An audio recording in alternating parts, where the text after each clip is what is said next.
सुतं देवं कंसचाणूरमर्दनं देवकी परमानंदं कृष्णं वंदे जगद्गुरु। आप सभी वैष्णव जनों के चरणों में दंडवत प्रणाम। हरे कृष्णा। कल जो हमने चर्चा की उसको कुछ रिवाइज कर लेते हैं, क्योंकि रेजिडेंशियल सेमिनार में गीता के भाव कुछ अलग तरीके से प्रकट होते हैं।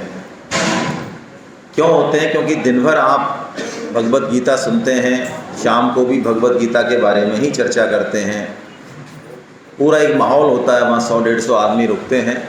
लेकिन नॉन रेजिडेंशियल में गीता चर्चा के बाद हम पुनः संसार में जाते हैं, संसार की चीज़ों में इन्वॉल्व होते हैं, तो उससे थोड़ा सा क्रम भंग होता है हमारा। तो उस चीज़ के लिए एक रिवाइज सेशन बहुत ज़रूरी है। सबसे पहले कल हमने ये देखा कि मनुष्य जन्म की इम्पोर्टेंस क्यों है। मुख्य बात यही है कि यदि हम सोने को पीतल समझते रहेंगे तो हम उससे पीतल जैसा ही व्यवहार करेंगे। यही मुख्य समस्या है। इसलिए गीता की ज़रूरत है, सत्संग की ज़रूरत है, सेमिनार की ज़रूरत है। जिस दिन ये पता चल जाए किसी भी तरीके से आपका पीतल की कोई चीज़ पड़ी हुई है, पता चल जाए कि ये पीतल नहीं है, कोई चैन है जिसको कि आपने पीतल की मान रखा है, और पता चल जाए कि ये सोने की है, तो उसी दिन से उस चैन को आप अपने आप संभाल लेंगे। कहाँ रखना है? अब तक तो वो पड़ी हुई थी आंगन में, बाहर भी कोई नहीं ले गया, 6 महीने से ऐसी ही पड़ी थी। एक दिन पता लग गया कि ये पीतल नहीं है, तो प्योर गोल्ड है। हम तो समझ रहे थे कि पुरखों की चैन है, ये तो बहुत बढ़िया गोल्ड की चैन है। तो फिर उस चैन के साथ क्या बिहेव किया जाना है ये आपको बताने की ज़रूरत नहीं पड़ेगी। बस ऐसा ही हमारे साथ मनुष्य जन्म को लेकर है। अब बोलो मत भाई कौन बोल रहे हैं, फिर मैं आउट करूंगा बाहर क्लास से।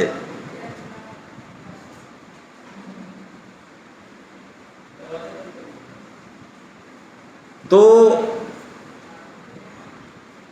मनुष्य जन्म के बारे में जिस दिन पता लग गया, दुर्लभता के बारे में, उसके बाद एक क्षण भी हम खराब करने की पोजीशन में होंगे ही नहीं, संभव ही नहीं है।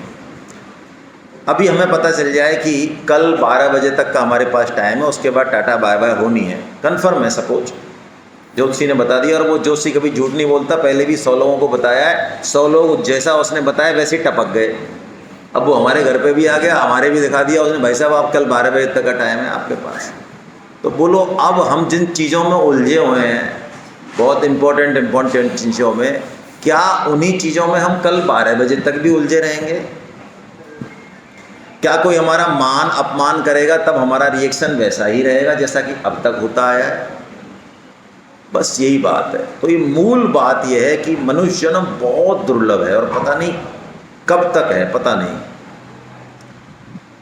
कोई भी काम जैसे हम सबसे महत्वपूर्ण समझ रहे हैं, अभी सबसे महत्वपूर्ण जिन चीज़ों के लिए हम मरे जा रहे हैं, हमारे पास टाइम नहीं है अच्छी चीज़ों के लिए, जो काम करना चाहिए, मकान बनाना, नौकरी करना, बच्चे पालना, जो भी और भी बहुत महत्वपूर्ण काम। परम श्रद्धेय स्वामी जी महाराज बहुत स्पष्ट रूप से कहते हैं कि यदि आप नहीं रहेंगे तो भी वो सभी काम बड़े अच्छे से पूरे हो जाएंगे। और यदि आपको नहीं लगता है तो आप बताओ कि आपके बाद कौन सा काम पूरा नहीं होगा।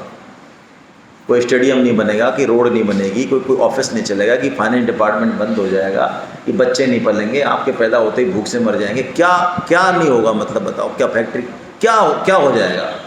एक हम चले जाएं यहाँ से तो क्या हो जाएगा बताइए? ठीक है, कुछ समस्या आ सकती है लेकिन ठीक हो जाएगी। और कई बार तो बल्कि हम हट जाएं पिक्चर से तो गाड़ी बहुत बढ़िया चले।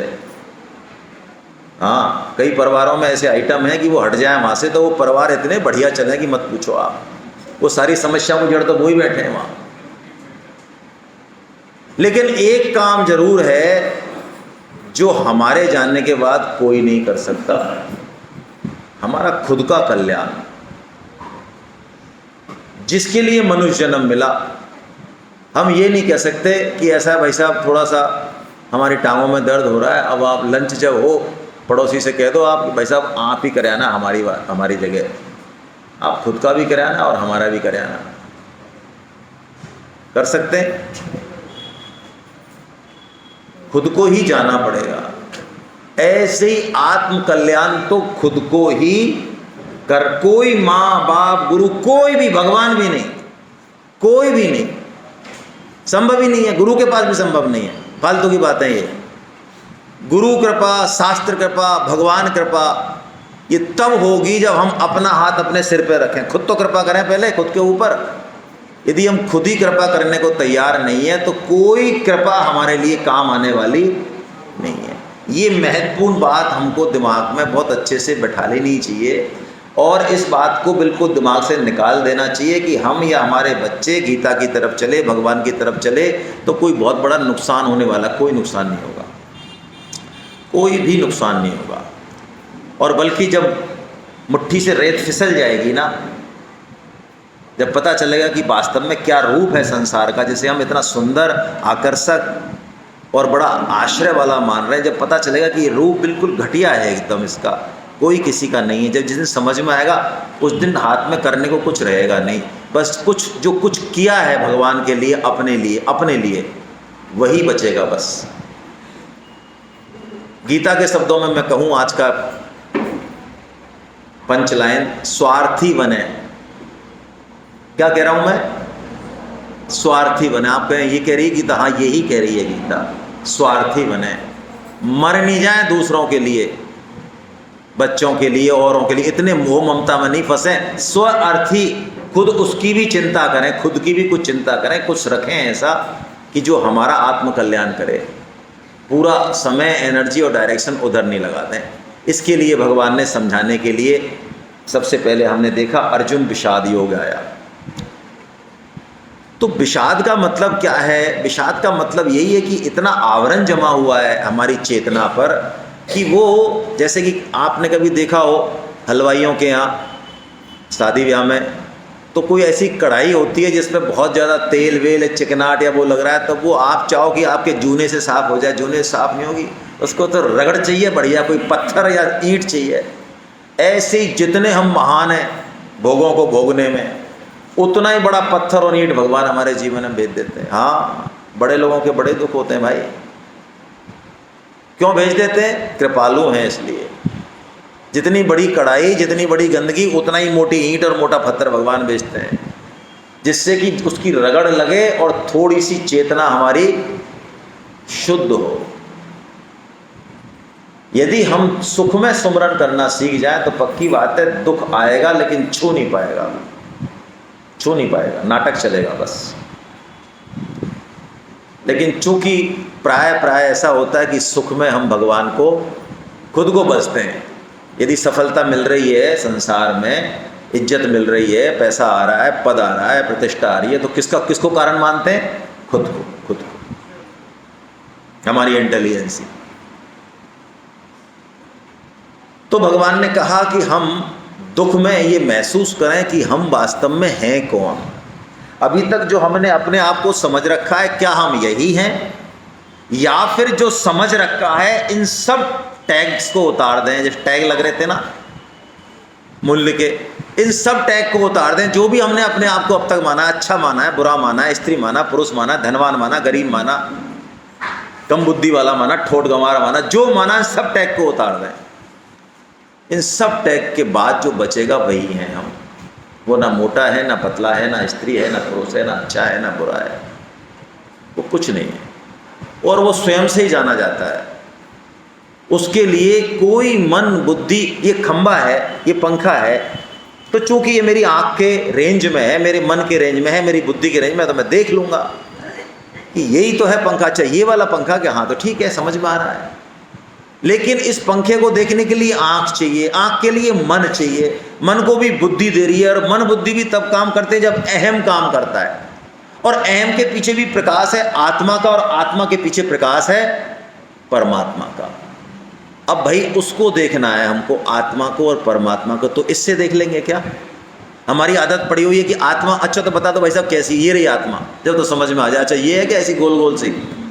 तो आत्मा तो सबका प्रकाशक है, वो तो स्वयं से स्वयं को जानेगी। जिस दिन मन बुद्धि अहम हमारा ये सारा ज्ञान अज्ञान छूटेगा पीछे, जिस दिन केवल हम बचेंगे वही जानेंगे, वो खुद ज्ञान स्वरूप है। तभी तो इतनी कठिन है भाई, वरना तो ऐसे ऐसे सदगुरु हैं वो बताई जाते हैं ना कि ले पकड़िए आत्मा दही चाक ले इसको, ऐसा नहीं है। तो भगवान ने सांख्य योग से ये बताया कि हम वास्तव में हैं कौन। हम ये होश बना के रखें हमेशा, घर में बाहर में ट्रेन में मौज कर रहे हैं, ठीक है, पार्टी भी कर रहे हैं, कोई सोशल इम्प्लीकेशन है, कोई पार्टी भी कर रहे हैं, लेकिन ये होश हमेशा रखें कि हम इन सब से अलग हैं, हम ये नहीं हैं, ये जो दिख रहा है ये हम नहीं है, इसका पार्ट एंड पार्सल नहीं है, हम देश और काल से परे हैं। और इसको समझने के लिए, इसको पचाने के लिए भगवान ने कर्म योग कहना चालू किया। कर्म योग क्या है? कर्म योग सेवा है और त्याग है। सेवा हमें करनी है, त्याग अपने आप हो रहा है, बस जो हो रहा है उसका अनुमोदन करना है, इतनी सी बात है। भगवान की कृपा से त्याग अपने आप हो रहा है। भाई हमें यदि मृत्यु नहीं आए तो हम में से कोई हाथ खड़ा करो जो कह दे भाई साहब देखो 80-90 साल के बाद तो हम कह देंगे चल देंगे, हम अब बहुत हो गया, अब नहीं जीना, ऐसा कोई है?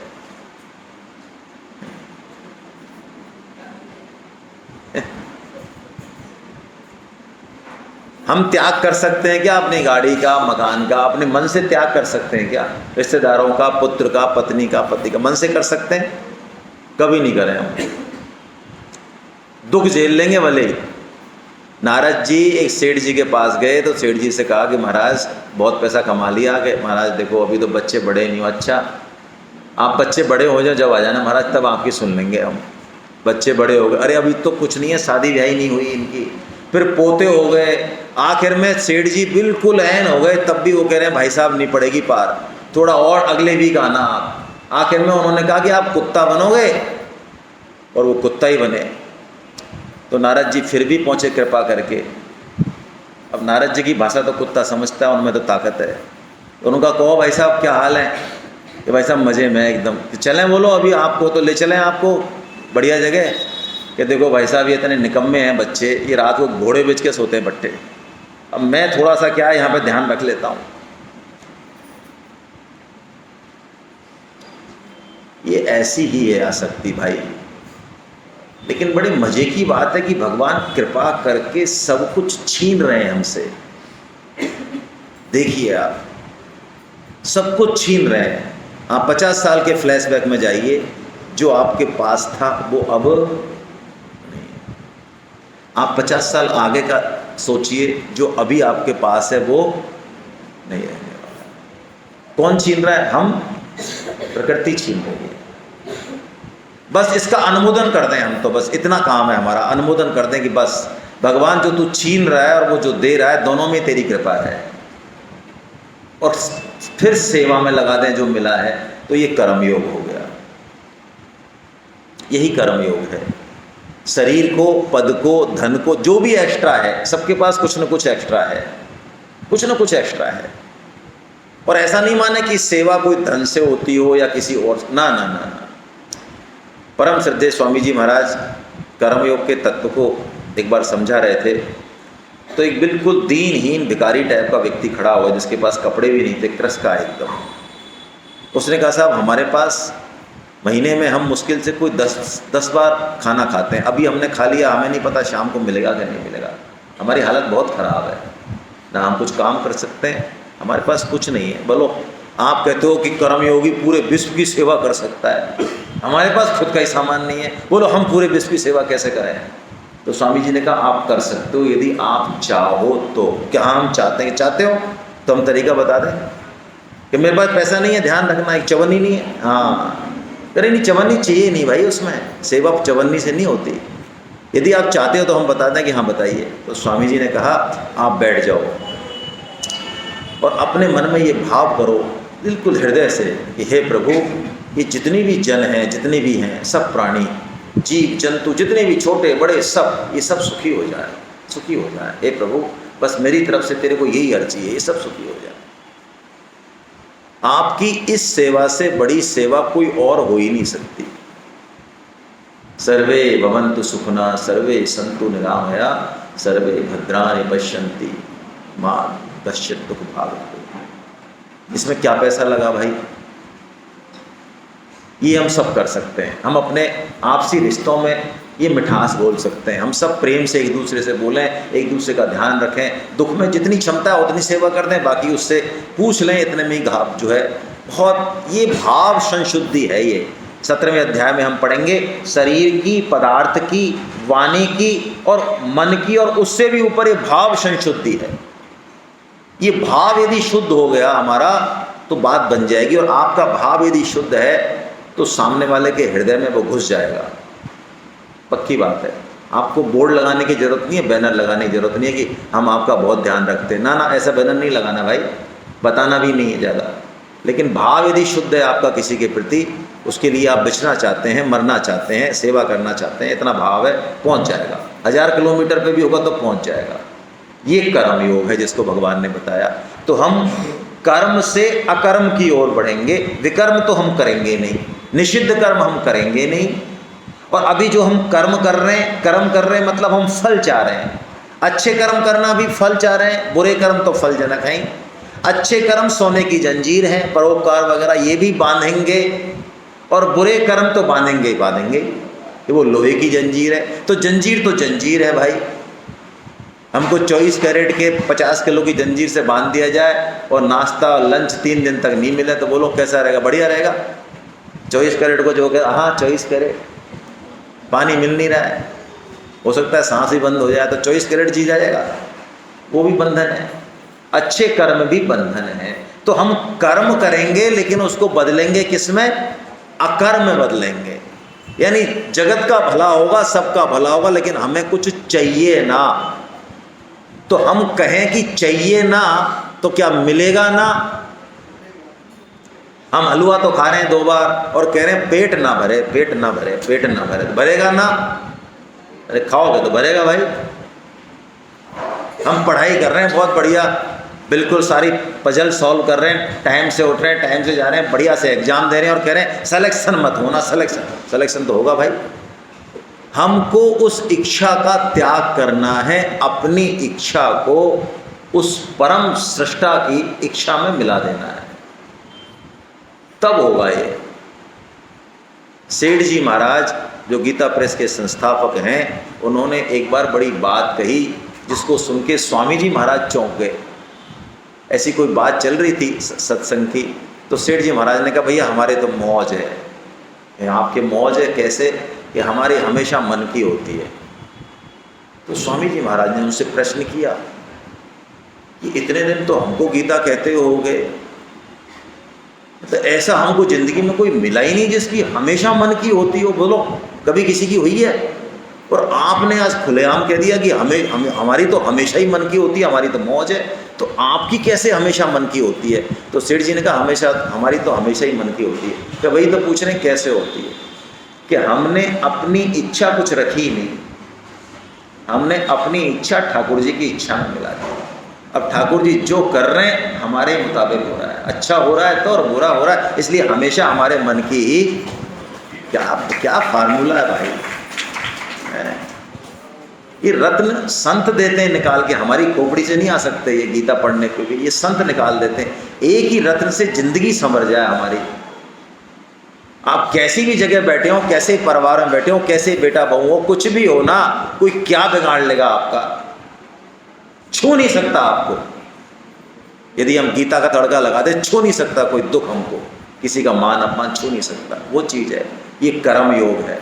कर्म योग के बाद भगवान से प्रश्न पूछा अर्जुन ने कि प्रभु ये कर्म योग बढ़िया है कि सांख्य योग बढ़िया है? हमको तो ऐसा अच्छा लग रहा है, हाँ सांख्य योग या ज्ञान योग। हमारा तो मन कर रहा है कि युद्ध छोड़ के हम तो वहाँ चले जाएं, जंगल में तपस्या कर लें आराम से। तो भगवान ने मना किया कि नहीं, ज्ञान योग से कर्म योग श्रेष्ठ है। क्यों श्रेष्ठ है भाई? क्यों श्रेष्ठ है? भगवान ने कह दिया इसलिए श्रेष्ठ तो है ही। इसमें तो कोई क्वेश्चन है नहीं, लेकिन समझने के लिए हम बात कर रहे हैं कि क्यों श्रेष्ठ है।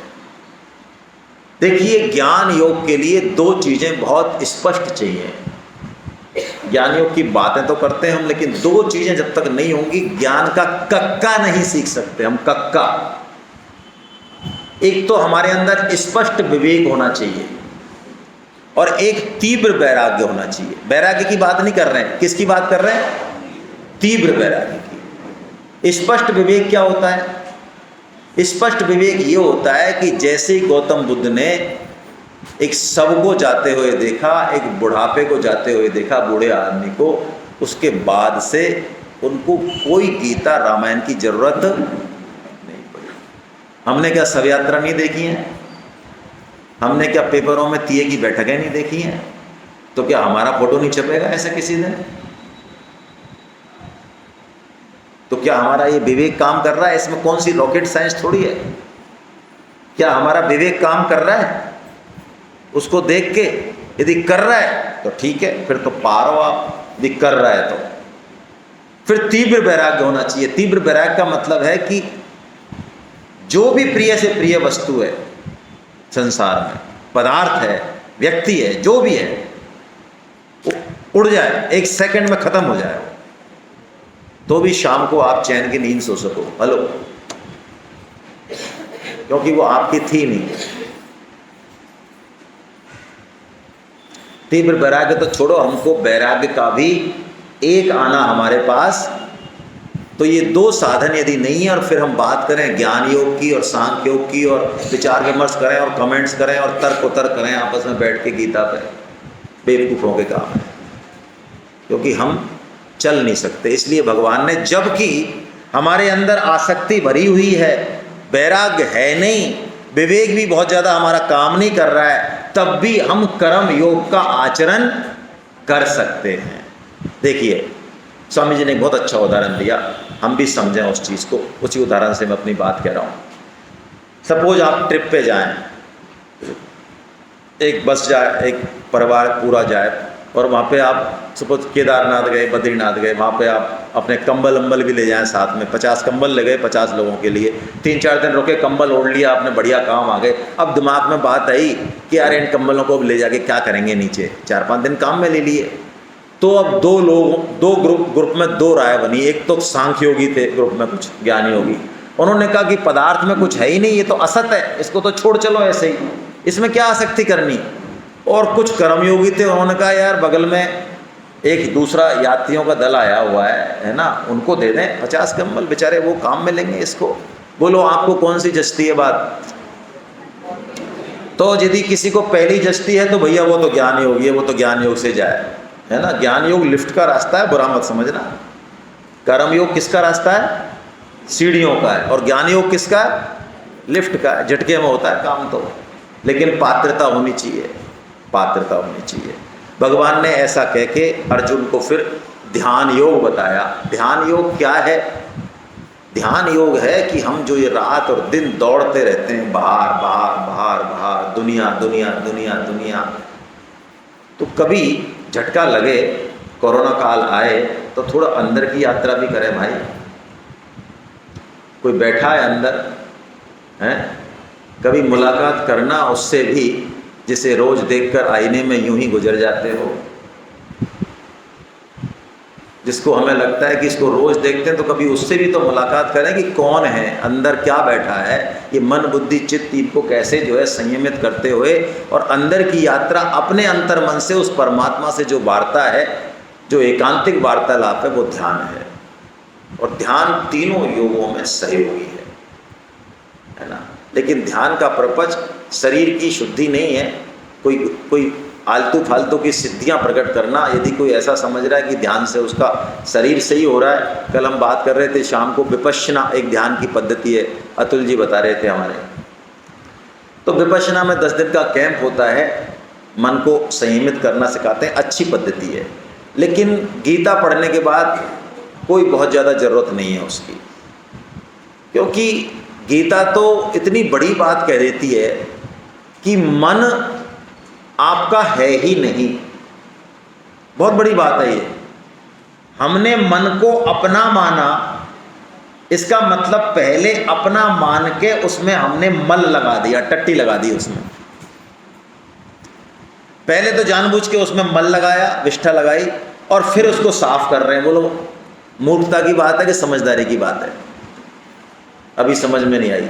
स्वामी जी दूसरा उदाहरण देते हैं। स्वामी जी ऐसा उदाहरण देते हैं कि देखो ये कुत्ता जा रहा है रोड पे, यहाँ जा रहा है, इसके मन में ऊट पटांग विचार चल रहे हैं, बहुत खराब विचार चल रहे हैं इस समय। इससे आपकी कोई दिक्कत आ रही है क्या? आ रही है? क्या दिक्कत आ रही है? आ रही है किसी के? क्या दिक्कत आ रही है? कुत्ते के मन में कोई विचार चल रहा है, तो जैसे कुत्ते के मन में घटिया विचार चल रहा है उससे हमारे कोई मतलब नहीं है, ऐसे ही हमारा मन भी हमारा नहीं है। इसको कह दो तेरी जचे जो सोचता रहे, हमको भगवान में लगना है, बस खत्म कहानी। जिस दिन मन को ऐसा कमांड दे दिया, ये मन अपने आप शुद्ध होना चालू हो जाएगा। तो भगवान ने ध्यान योग कहा और मन को कंट्रोल करने की 2 टेक्निक बताई, अभ्यास और वैराग्य। अभ्यास कलयुग में केवल एक ही अभ्यास है जो कल हमारी चर्चा हो गई। एक ही सिक्के के 2 पहलू हैं, वो नाम जप और भगवान की वाणी का प्रचार। ये 2 ही अभ्यास है बस। आप कोई आलतू फालतू के अभ्यासों में चक्कर में मत पड़ जाना फालतू। कलयुग के केवल 2 यही अभ्यास है बस। नाम जप करें जब भी मौका मिले, मन में चिल्ला के, माला से, काउंटर से, उंगलियों से, जैसे जैसे करें, कोई बहाना नहीं चलेगा। नहा के, उठ के, कोला मंडी खा के। कई लोग पूछते हैं अच्छा भाई साहब ऐसे कर ले क्या माला हम? अरे तेरी जैसे जैसे कर ले, करना तो शुरू कर भाई। सारी छूट दे दी कलयुग में, आपको कैसे भी करो जैसे चाहिए। खाना खाते हाँ करो, जैसे भी स्टार्ट तो करो। और दूसरा भगवान का काम, वही है सज्जन, वही है मर्द जो अपने अलावा कुछ काम करके दिखाएं देश के, समाज के लिए, भगवान के लिए। और देश और समाज को भी भगवान की तरफ जोड़ने में ही उनका असली भला है। बाकी तो ठीक है, बाकी चीज़ें वो भी जरूरी हैं, वो भी करते रहें, उससे भला नहीं है। भौतिक प्रगति से भला नहीं है।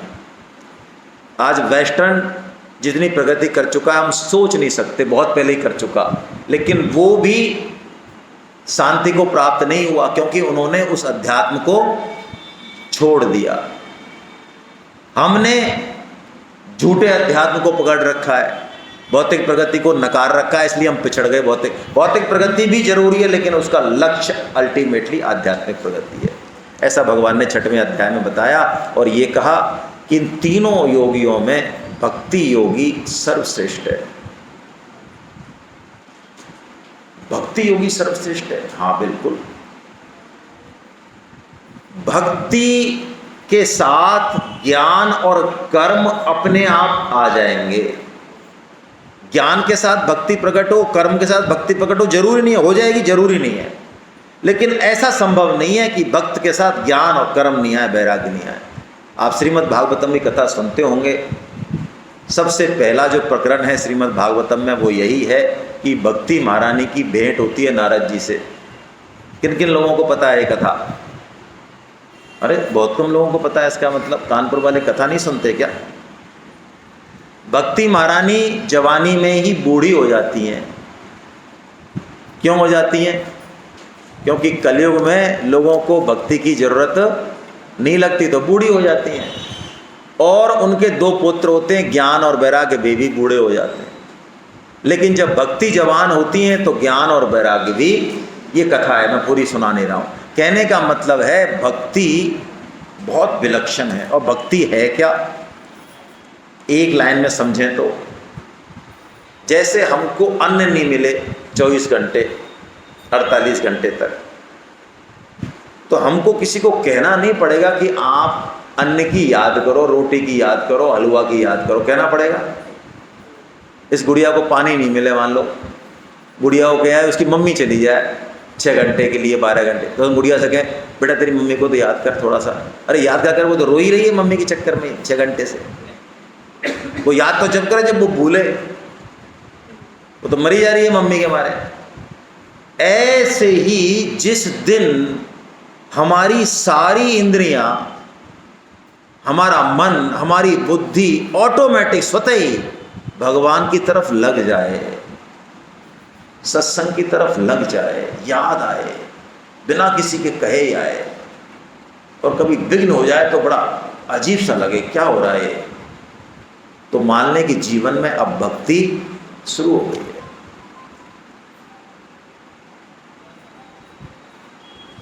मेहनत तभी तक करनी है जब तक कि स्वतः इंद्रियों की, मन की प्रवृत्ति भगवान में नहीं हो। जिस दिन स्वतः प्रवृत्ति हो गई उस दिन हम गढ़ जीत गए, दिल्ली जीत गए भाई। और जब तक प्रवृत्ति नहीं हुई है, जैसा कि अभी हमारी सबकी हालत है, तब तक भाई दिल्ली दूर है। हाँ, तब तक दिल्ली दूर है। कंट्रोल करिए, पहचानिए अपने आप को, अपना रंग ढंग सब चीज़ देखिए, खान पान सब पे चेक कीजिए। पूरा 24 घंटे पे चेकिंग लगाइए, हम कहाँ जा रहे हैं, क्या कर रहे हैं, क्या खा रहे हैं, क्या पी रहे हैं। तब तक विधि निषेध लागू है, तब तक ये नहीं करेंगे कुछ भी और मन में भाव अच्छा, नहीं, पूरा कंट्रोल करना है। हाँ, जिस दिन प्रवृत्ति हो गई उस दिन तो राधे राधे बोलो और जचे जहियाँ डोलो, फिर कोई दिक्कत नहीं है, वो बात अलग हो जाएगी। तो भगवान ने ये बताया 7वें अध्याय में और कहा कि मैं तुझे ज्ञान विज्ञान सहित कहूँगा, समग्र रूप से कहूँगा, ऐसा भगवान ने कहा। यानी इस भक्ति योग को जानने के बाद कुछ बचेगा नहीं। अब भगवान अपने समग्र रूप को बता रहे हैं। समग्र की बात इतनी जबरदस्त है कि इसको कोई बिरला ही समझ सकता है। समग्रता की बात को, भगवान की तरफ चलने की बात को नहीं, समग्रता की बात को। बड़े बड़े संप्रदायों के अनुयायी भी जो बहुत समय से आध्यात्मिक क्षेत्र में हैं, वो भी समग्रता की बात को प्राय नहीं पचा पाते हैं। हम भी अध्यात्म हो सकते हैं, लेकिन हम भी अपने गुरु के प्रति, अपने संप्रदाय के प्रति, अपने बात के प्रति इतना मताग्रह रखते हैं कि हम समग्र को नहीं देख पाते। जिसका भी मताग्रह होगा वो समग्र को पचा नहीं पाएगा। क्या मतलब, मैं समझाता हूँ। यदि आप निर्गुण निराकार के उपासक हैं और सगुण को नहीं मानते तो आप समग्र को नहीं समझ रहे हैं। यदि आप सगुण साकार के उपासक हैं और आप निर्गुण निराकार का खंडन करते हैं तो अभी आप समग्र को नहीं समझ रहे हैं। भगवान निर्गुण भी हैं, सगुण भी हैं, साकार भी हैं, निराकार भी हैं, और इनमें से कोई भी नहीं और इनमें से सब कुछ भी है, इनसे परे भी हैं। ये समग्रता है। हमको हमारी मन बुद्धि से, हमारी रुचि से हमने एक चीज चुन ली, ठीक है, वो भी भगवान है, लेकिन बाकी नहीं है, ऐसा हम नहीं माने। लेकिन हमारे हिंदुओं में, सनातन धर्म में हजारों सालों से यही बेवकूफ़ी होती आई है। काम हुआ है लेकिन बेवकूफ़ी नहीं छूटी। एक संप्रदाय, मैं नाम नहीं लूँगा, बहुत से संप्रदाय, मतलब हर संप्रदाय दूसरे संप्रदाय का खंडन करने में लगा हुआ है। और यही कारण है हमारी गुलामी का। हम कम नहीं है किसी भी मामले में, लेकिन हमें दूसरे दुश्मनों की ज़रूरत ही नहीं है। हम बहुत हैं अपने आप ही, हम आपस में ही बहुत है मरने के लिए। तुम्हारी ज़रूरत नहीं, तुम वहीं बने रहो, वरना हिम्मत नहीं है उनकी। यदि हम जिस दिन समग्रता में जी गए, हम समझ गए कि आपका धर्म आपके लिए बिल्कुल सही है, मेरा धर्म, हम समग्रता में जिस दिन जी गए सारे संप्रदाय, उस दिन हमको टच करने वाला कोई रहेगा नहीं, कोई नहीं रहेगा। विवेकानंद जी ने ये बात बहुत ज़बरदस्त तरीके से कही थी कि सामने वाले जो हमको ये पेल रहे हैं, मर्डर कर रहे हैं, हमारा जो मर्यादा का हनन कर रहे हैं, ये उनकी बहादुरी नहीं है, ये हमारी कमजोरी का फ़ायदा वो उठा रहे हैं। जिस दिन हम खड़े हो गए उनकी हिम्मत नहीं है। ये भगवान ने समग्रता की बात कही और कहा, स्टार्ट की कि जड़ भी मैं ही हूँ और चेतन भी, ये भी मेरी प्रकृति है। प्रकृति का मतलब स्वभाव। हमारा स्वभाव हमसे अलग नहीं होता। होता है क्या? भगवान कह रहे हैं ये मेरा स्वभाव है। क्या? जड़ प्रकृति, जिसको भगवान ने अपरा कहा, और ये परा चेतन, ये भी मेरा स्वभाव है। हम भी भगवान के स्वभाव हैं। भगवान ने कहा जड़ चेतन सब कुछ मैं ही हूं, जो कुछ है वो मेरे अलावा कुछ है ही नहीं। इसको समझाने के लिए भगवान ने विभूतियां कहना शुरू किया। उससे पहले भगवान ने 8वें अध्याय में ये बताया कि यदि हम अंत समय में भी भगवान का स्मरण कर लें तो हम भगवान को ही प्राप्त हो जाएंगे। कैसी बड़ी कृपा है। तो कल हमने चर्चा की कि ये बात बहुत महत्वपूर्ण है। यदि हमने अपनी मृत्यु को सुधारने का संकल्प कर लिया तो यानी इस क्षण को, इस काल को हम सुधारने का संकल्प कर लें, फिर मृत्यु कभी भी है, हमारा कोई कुछ नहीं बिगाड़ सकता। जयपुर में आपकी किताब में 221 नंबर पे इस बात का उल्लेख है जो मैं अब कह रहा हूँ। जयपुर में परम सेवा नाम से एक प्रकल्प चल रहा है। परम सेवा, सेवा नहीं चल रही है, क्या चल रही है? परम सेवा चली। परम का मतलब है उससे ऊपर कोई सेवा नहीं है। अब आप बहस मत करना, कितना भी बड़े से बड़ा परोपकार से भी बड़ी सेवा है, क्योंकि सेठ जी ने उसका नाम परम सेवा दिया, हमने नहीं दिया है, सेठ जी ने दिया है। संतों ने जो दे दिया वो फाइनल है। तो परम सेवा में होता क्या है? परम सेवा में ये होता है कि यदि कोई व्यक्ति जो लग रहा है कि अब जिएगा नहीं, डॉक्टरों ने जवाब दे दिया, अंतिम समय आ गया, वो हमको कॉल करते हैं और हमारे यहाँ से टीम बनी हुई है, लोग स्वेच्छा से, जिसमें अफसर भी हैं, बिजनेसमैन भी हैं, है ना, वो स्वेच्छा से अपना टाइम चुनते हैं, 2 घंटे का, 3 घंटे का, 4 घंटे का, उसके घर जाते हैं और उसको भगवान नाम सुनाते हैं, कीर्तन सुनाते हैं, गीता सुनाते हैं, रामायण सुनाते हैं, और 24 घंटे चलते हैं, उनके घर वालों को भी इन्वॉल्व करते हैं। और एक परम सेवा यदि आपकी सफल हो गई तो एक गारंटी है कि आपका पतन नहीं होगा। परम श्रद्धेय सेठ जी महाराज से 4 साधन पूछे थे किसी ने कि हमने गीता पढ़ ली, रामायण पढ़ ली, हमें आप 4 ऐसे, 4 नहीं पूछे थे, पूछा था कि ऐसा साधन बताओ जिसमें शॉर्ट लग जाए। शॉर्ट मतलब बीच में कहीं गड़बड़ नहीं हो जाए, हम जैसे भी आपको पता ही है, हमें भगवत प्राप्ति हो जाए इसी जन्म में, ऐसे 4 साधन बताओ। तो उन्होंने पहला साधन ये बताया। आप बिजी बहुत होंगे, लेकिन मेरा नम्र निवेदन यही है, आप में से कुछ व्यक्ति पहल कर सकते हैं, आपके कानपुर में इस सेवा को शुरू कर सकते हैं, है ना। और ऐसा नहीं कि अभी भाव बने और ये मन जो है आपको बाहर जाके कोला मंडी खवा दे, 2 मारो इसको थप्पड़ मन के। ये राजा थोड़ी है हमारा, इसे गुलाम है क्या हम? ये तो ऐसे ही नचाएगा, ये तो कीचड़ में ले जाएगा, पता नहीं कहाँ ले जाएगा, इसकी तो क्या जच रही है यानी। थोड़ा सा कंट्रोल करो इसको, इसकी हिम्मत नहीं है आपसे बाहर जाने की। फिर और टीम बना लीजिए 8-10 लोगों की, कुछ नहीं है, 24 घंटे नहीं तो 12 घंटे कर लीजिए, 6 घंटे कर लीजिए, ऐसा कानपुर में एक सिस्टम चालू कर लीजिए। बहुत बड़ा काम है ये, बहुत बड़ा काम है। लीडर को आना पड़ेगा आगे, हर आदमी 2-3 आदमी लीडर बन जाए, है ना, सोच लें और करें इस काम को। तो भगवान ने ये बात बताई और उसके बाद भगवान ने राज विद्या राजगुह्य योग बताया, यानी भगवान इस संसार में हैं भी और नहीं भी हैं। और वो भगवान जो सब जगह हैं, हर क्रिया में, हर पदार्थ में हैं, वो बड़े आसानी से मिल जाते हैं। ये राजगुह्य है। ये इतनी गोपनीय बात है, हमको लग सकता है अरे कलेक्टर से मिलने में, कमिश्नर से मिलने में, सीएम से मिलने में तो इतना समय लगता है, तो भगवान से मिलने में तो बहुत मेहनत करनी पड़ती है। भगवान कहते हैं नहीं, कोई भी मुझे प्राप्त कर सकता है बहुत सरलता से। हम स्त्री हैं, हम क्या दिक्कत है, तो हम पापी हैं तो क्या दिक्कत है, हम दुराचारी हैं तो क्या दिक्कत है। भगवान को प्राप्त करने में कोई अयोग्यता है ही नहीं। स्वामी जी कहते हैं मनुष्य जन्म मिलना भगवत प्राप्ति का सर्टिफिकेट है।